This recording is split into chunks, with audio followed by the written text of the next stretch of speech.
Welcome to the In My Opinion show with Ronald, Barrington, Robinson, and friends. Seen on internet 24 hours, 7 days a week. I want to welcome our millions of viewers worldwide.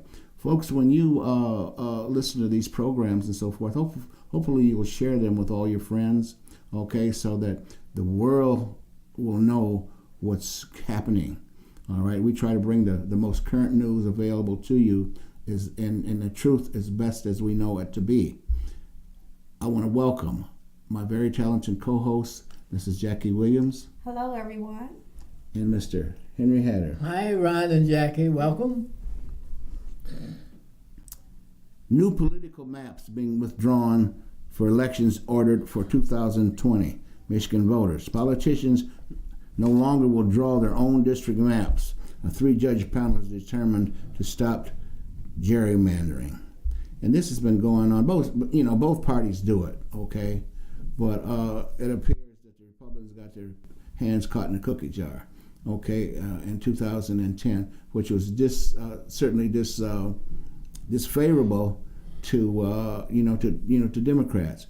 Why can't these two parties just be fair with each other? That's all. Be fair with each other and stop all of this foolishness. Do you know how many millions it costs, to rectify all of this stuff? Just be honest. Be honest, okay? That's the trouble with the world nowadays. People don't want to be honest with one another. Tell the truth. Tell the truth. If you can't tell the truth, just say, no comment. It's that simple. No comment. Henry, what is your thoughts? Well, gerrymandering has been around a long time. I think there was an elected official by the name of Jerry back about 1800, early 1800s, that decided to draw up districts that would be favorable to his candidacy, and there were no laws restricting it, and he did it, and that became a practice. And the next time, and I don't remember what party, let's assume that he was a Republican, because they would have the knowledge to think through these things. I'll watch it. And the next time the Democrats had that opportunity, they said, well, we're going to do the same thing. Right. And so it's just back and forth. And I have learned to live with it because human beings are basically flawed. They do whatever just like Thomas Hobbes said in Leviathan, that men are evil and that they are flawed. And this is what you see. Whether you look at it, when you look at gerrymandering or look at how we run the country today, it's the same old thing. But we have to look beyond some of these flaws. And whatever benefits the Republicans get from this, and now they're going to have to go back and redraw those lines. And am I hurt by that? No, I'm not hurt by it. Do I feel bad about it? No. Because we've always done it. That's how we do it. And we've talked about changing the law for years. We just never did. And this time, I think, right after the election, the legislature decided to go back and change some of those rules that they didn't like that was passed in the last election. And so that challenged the party system to do something about gerrymandering because they thought that the Republicans had an unfair advantage in the election. Mm-hmm. So, and the judges ruled on it. The lower court judges ruled on it here recently and said that the Republicans were guilty of gerrymandering and it gave unfavorable advantage to Republicans over the Democrats. So now we'll have to go back and draw those lines. Whatever the people do, if they decide this in a court that's fair and just, because they had to have a Republican on there. No, they had to, if the House, no, if the governor is a Democrat, and there are 3 judges, generally they like to keep 2 of those belong to the office of the governor, mm-hmm. and 1 a Republican. So they decided among themselves to call the Republicans on the gerrymandering issue. And I don't see anything wrong with it. I don't think the Republicans should feel bad.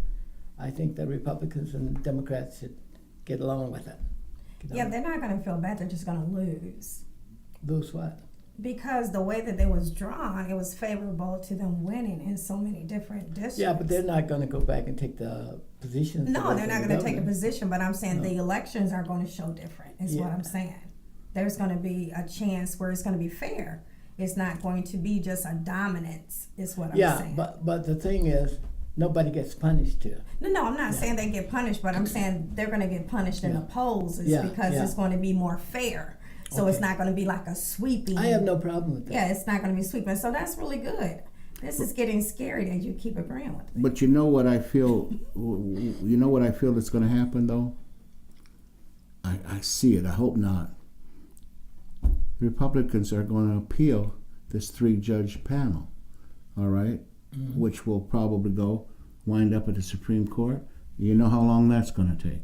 It'll go beyond the 2020 election. All right. So, as far as 2020 is concerned, the gerrymandering will still be in effect. Well, Okay. Irregardless of what this 3-judge panel has determined. Was that a ballot question and the people voted on it? Yeah, we voted No, on well, that. you're not gonna change that. It was on the Supreme it was Court on the ballot. isn't going to change Yeah, that. it was on the ballot, and we The when we people have voted, spoken, folks. Yeah, in Well- Michigan. Now in Michigan, but there are several states that still have. We don't care about the other states. Yes, we do. Yes, They- we do, because we want it to be fair across the United States. Okay, but you have no jurisdiction in the other I states. I don't have jurisdiction in a lot of things, but I have an opinion. Okay. So I'm saying. I'll buy you a cup of coffee. I appreciate that, but my point is we handle it in Michigan, but there are so many other states that need to have this appeal happen because it's just unfair, and you're never going to have a fair report of both sides the way that is. But as time goes by, somebody will still say Michigan is still unfair for a reason. They will argue that back and forth. Yeah. And I don't see where it's really hurting government at all. That's the nasty attitudes that we are allowed to have in government. I don't agree, because what it is if the gerrymandering, the way that they draw up the districts is favorable to Republicans, then the loudest voice in Michigan would be Republicans versus it being diverse. But So that's why I disagree. Jackie, here's what happened. Henry. Miss Williams, I'm sorry. No, you're I fine. was You're using fine. the- I just I want to wanna call be- your name too. I want to be politically correct and Okay. give women respect and dignity at the table. Okay, I apologize, Miss Williams. No, what was I? Okay. But when Democrats are elected under the new order, they will have the same advantages that Democrats or Republicans have. And I hope that they And will that should- learn from that. And that should square things up when we get on with our lives. Leave that behind us. But like you said, this is the problem in the Senate. This is the problem in the House. This is a problem all over our government. We need to learn how to work together and not work against each other. We might have difference of opinion, but we need to be fair when we come to the table. Have you ever seen how Dale Kilday's, our 5th district, is designed? Now, in the beginning, in 1789, when they put together the Northwest Territories, they said districts, quote unquote, should be as square and contiguous as possible. That means that a district should look more like this paper, to be as square and contiguous as possible. But take a look at Dale Kilday's district. It looks like a salamander. It goes up into past Bay City and up into Antietam County, some place up there, and it goes as far as Oakland County. That's and he chose to carve it out that way. He carved it out, or Yeah. did he did it himself? Yeah. Well, who else would do it? I mean, how did he get to do it? Because it was favorable for him to do that, and that might have been done Not this time. It might have been done several years ago. I'm sure it was done several years ago because I didn't remember. And there was nothing wrong with it. So Well, now sure, you're there's saying that it's not a fair territory. Now so, remember we said the district Right. should be like this. right, As square and contiguous as possible. right. But I never yelled at his district being that way. But if it's wrong, regardless to if it's Democrat It's or not Republican. wrong. It's what people decided upon. But That's I'm the saying, thing. who are the people? The Michigan voters, they allowed this to happen. But now they voted and said no more of that. Oh, so you're saying his Yeah. district will shrink as well? No, when they draw the line. When they redraw they the would line. change everybody. Oh, okay. Yeah. Well, I mean, fair is fair across the board, whether it's Republican or Democrat. I agree. Fair is fair. So if his district is not drawn fairly, then it needs to be redrawn. I agree. Well, it's fair in the circumstances that it was drawn. I saw no problem with it. But now we But see. the Republicans just surrounded him. Oh, so you're saying yours is even bigger? Oh my goodness! You see- And you had me over here feeling sorry for you. Yeah, this district is carved up like a salamander. Oh, I'm sitting at and the there are table with Donald Republicans Trump. sitting Oh all my around goodness! in all directions. Look at how he made. Oh, see how he brought. Oh my goodness! Oh, boy. Oh my goodness! Hopefully, 220 will set the record straight. Okay, Please. as far as this gerrymandering mess is concerned. Okay, we're gonna change gears here. Please. Governor Whitmer has proposed a 45-cent increase in gas taxes to fix the damn roads. Those are her words. In Michigan, transportation officials claim Michigan roads are the worst in the nation. Now, I'm going to ask my learned panelists or co-hosts, how would you fix the roads, Henry? Very carefully. But I'm going to yield to Jackie because Jackie, she gives me things to think about. So that means, what are you saying? You can't think? No, I just. You want a copy of me? Oh, Yes, okay. I want a copy of it, Jackie. I'll see what Okay, you so I remember clearly that Snyder brought a proposal to fix the roads, Yes. and we hiked the gas tax. said. To 2.1 billion. Okay, Yeah. so what happened to that money? That money, that wasn't enough. But I'm saying, what roads did we fix with it? Well, you see all of the construction going on out there now. The construction is going all over, and that money won't last very long. We run out of that money very No, but I'm quickly. saying in Genesee County, I didn't see it. But it's going on in Genesee County. I don't see it. I think it wasn't the truth. I think it was just like the rest of the stuff. He did not tell us the truth because we did this hike in taxes. We took all of these, to me, we could fix it in so many different ways, not because we keep hitting the consumer, but I know that under Snyder's administration, they removed the business tax.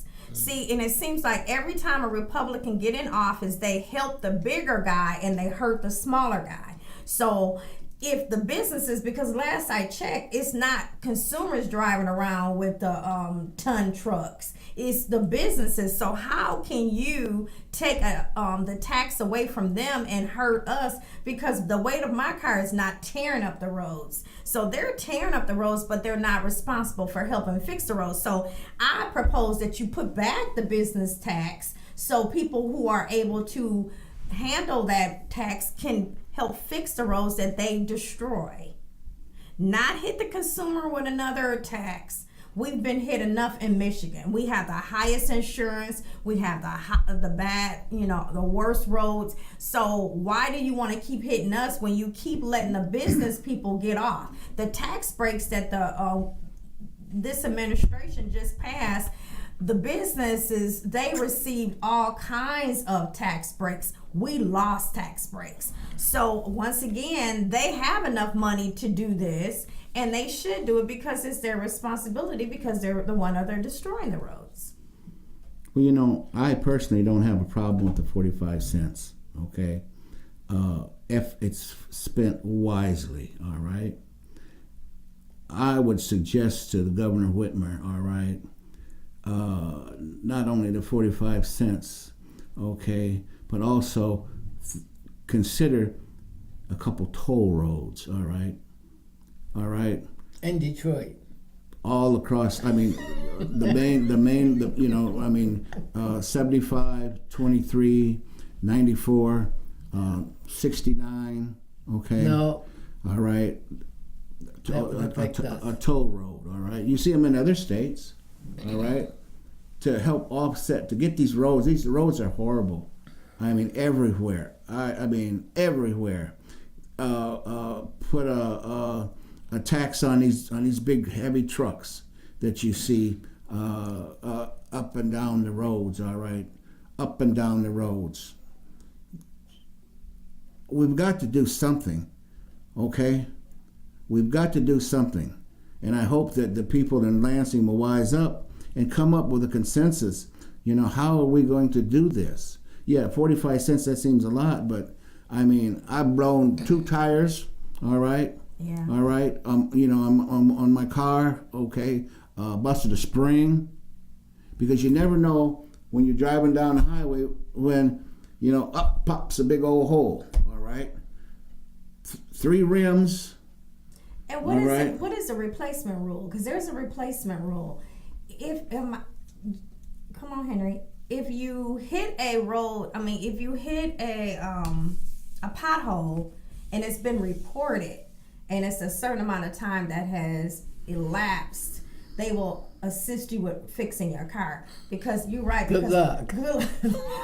Well, I was driving down Miller Road, to your point, and I was coming from a doctor's appointment. I hit a hole. It blew out 2 tires, and I had to have my car towed to the Bell Tire because that's how bad it was. But yeah, that's an out-of-pocket expense for me. Nobody cares what I hit. But when I call, because you're supposed to call the road commission to make sure they know that there is a hole there. But there is, so listen, I'm going to bring it back. There is a procedure that you can follow to get them to pay, but it has to be where it's been reported in a certain amount of time and if it haven't been fixed. I'm not talking about fix the roads and blocking traffic and throwing gravel. I'm not talking about that. We've done that. We got the t-shirt. We're tired of that. We want you to fix the roads where we're driving smoothly and you're not having to dodge in and out of traffic, causing other issues. Yeah, I want that to be fixed, but I think a panel needs to come together and maybe research other places that are dealing with, because it would be people in the north, because the south deals with a different type of, because when we lay salt and stuff, that helps destroy the roads. So maybe we need to explore other places in the north, like places like New York and Boston. They get hit with snow all the time. I wonder how their roads are, but they also have tolls, right? Yeah. Boston have tolls and New York have tolls? Ohio. Okay. Oh, so goodness. I'm wondering how they handle, because that's what you do. You go find what works. Sure. You don't just create. Sometimes we don't have to recreate the wheel. See what works and then make it fit to us. You know what I mean? Make it fit. Don't make it such a because our gas also is higher than most places. So why? Explore that. Why? Because I think in Michigan, you could just see it on Monday. Gas is $2.50. On Tuesday, it's $2.90. On Wednesday, it's $2.75. On Friday, it's $2.99. I mean, what in the world? But when the prices go down, but they say, well, you got to wait till the pumps are, they're empty before you change. All of that sounds like that's price gouging to me.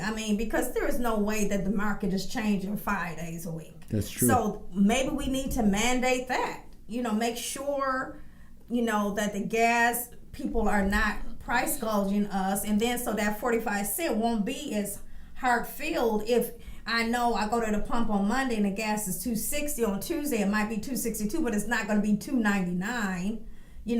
All of these things can be explored, because I'm sure everybody else have my frustrations that only in Michigan do we jump on Friday and it jump up 25 cents, and then on Sunday it'll go down, and then on Monday, and you go and you call your friends other places and they don't have this problem. So we got a lot of little issues that we need to handle and to regulate. And also one thing that people aren't thinking about, or it's not being said, in the state of Michigan, dozens of people have been killed with these ruts in the road and so forth. All right. So we have to take this into consideration too. You know, your life is much more important than some damn rut in the road. You know what I mean? But hopefully, Governor Whitmer, I'm talking to her about a month ago. She said that, you know, she's working on it, but it seems like the Republicans are a little resistant to that. Maybe there's no ruts where they live. You know what I mean? I don't know, but something's got to get done with these ruts. Henry, I know you got ruts out there where you live. Yeah, sure.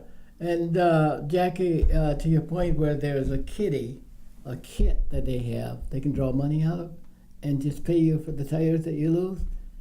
They don't have that kit. They don't even have enough money to repair the roads. So that's highly speculative that someone would find money to pay for taxes, pay for road hazards that occur while you're using public roads. It's just not realistic. But I have to agree that we do need some taxes to take care of our roads. But and Ron has said that he doesn't object to the 45 cents per gallon. Well, I wouldn't object to that either, as long as Governor Whitmer does not raid the education fund, right, doesn't raid the health care fund, and draw that money down and put it on roads. I'm against it. Specifically. Because education cannot take any more cuts. Anymore. Health care cannot take any cuts. So when you go out and dream up all of this fluff and throw it out for the public to regurgitate, it amounts to nothing. And we're misleading our public. We need to make sure that we have enough money to run government. Mm-hmm. And government, the cost of government goes up every year, just like your food taxes go up, or your food costs go up. And so and I don't think that the Republicans are so much against Governor Whitmer's tax policy that she proposes, but the problem that they have is how to do it, where to take it without hurting the promises that they made to their own constituencies. Republicans have. So it's a difficult thing. I think we will get it done, and whether it comes from estate taxes or sales taxes or local government taxes or other types of excise taxes, I don't know, or a combination of those. But I hope the taxes that they put on the roads will be renewable, will be adequate, and will be reliable. Almost a closed fund. Yeah, it's got to be reliable so that 10 years from now we don't have to go through and tear up all of the roads, and it's got to be a perpetual fund that runs off of tax dollars. But with that also too, you need quality materials in these roads. Right. You don't need these shysters, you know what I mean, that claim they own construction companies, and put garbage down there, all right, as roads, and then two weeks later you got to repave stuff. They have to be bonded. They must be bonded, all right. So if their work is shoddy, okay, the state can sue these companies, okay, because there's going to be companies coming out of the woodwork, okay, if this materializes, all right, to get a piece of that. We're talking about billions of dollars. Yeah, billions. All right, Wow. not millions. We're talking about billions of dollars to rebuild. Correctly, correctly, and it has to be done correctly. Yeah. Technologically and scientifically, it's there. So let's use it, okay? Let's not get some of this, no shoddy work, period. It's the bottom line. And Jackie, I wanted to touch upon your issue. They're dealing with the road tax on trucks, businesses versus individuals who own cars and stuff like that. Part of the cost of the taxes that they assess for roads that ought to be coming out of Detroit, Wayne County, and the counties that border Michigan. You got to have those heavy taxes on trucks and on cars, because we don't have a perimeter around our state where people can approach it in all different ways. Every other state does. We do not have that. So therefore we have to put as much load on a truck possible to come up through that peninsula that they have to cross. I agree. Yeah. So that's why the cost assessment is so different in Detroit. And our insurance, that our geography doesn't allow us to benefit from a perimeter that can be sort of supported from all directions. I just thought of something. The Secretary of State increased our registration and all that because it was supposed to go towards roads. You remember that? Where is that money? Well, that money is that's not very much money. How is it when every car is registered? How is that not enough But that money? goes to administration of the department that takes care of licenses and stuff like But that. they purposely said they increased it so that we can help use some of that money for roads. That's what they told us. Yeah, they might have told you that, but you don't see that as a really big source of money to support Well, roads. you can't tell us that if that's not. Well, we You can. know what I'm saying? Well, that was a Republican. You remember when they told us administration. that? That's why- Republicans, yeah. That's why they told us that But they our can't registration they had can't- went up so much. They can't condemn it. They have to sell it to you the way that you can accept it. Guys, please. Don't act like we okay we with don't being have to crooked. accept it. If you tell me that my that my registration, because they went up substantially, because it's based on the weight of your car now. Yeah. It's not even like it used to be. The You value. can see that it's not working. But I'm saying we don't have you enough money told to- us that yeah. that's what our increase was for, because it was going to go towards the roads. As long as it lasted. But our roads were so bad, they didn't have adequate money for it. But they that only brought- had $2.1 billion. But that brought me to another point. You know how it tells you that you have to remember where you come from. And I used to live in Mount Morris. And it's sad because my mother still lives there. When I go to their neighborhood, it's totally different from my neighborhood. When you get off the highway to go to my house, you're not dodging 500 potholes. You're not on my street, you're not dodging a million potholes. And so that's another thing that we need to look at, because the upkeep We of need to roads. assess the people in Grand Blanc more money to compensate for those in Mount Morris. Oh, you have The flipped people out. with the money should be able to subsidize other people. No, That's how our no, I tax don't system know. works. That's how Well, the and I'm you know sorry, what? You're but that's how right, it because works. my taxes is probably 5 times what everybody else's taxes are. Yeah. But my point is, we do pay the tax, because my house taxes are ridiculous. Yeah. But my point is, when they get ready to repair, I need them to repair properly. I need them to just go into the the rural areas and make sure that they're replacing those streets as well, because they're not doing it. But have you taken stock of roads and communities like you live in? Some of them, the roads are just pitiful in these little subdivisions. Big holes, chunks of dirt is showing in the middle of the road, and that's because the people don't have enough tax assessment to keep those roads going the way that they have. And with that, we must bring the In My Opinion show to a close. This has been a very interesting conversation. We're hoping that Governor Gretchen Whitman fix the damn roads. Those are your words. That's what you said you were going to do. Fix the damn roads. Until next time, stay focused.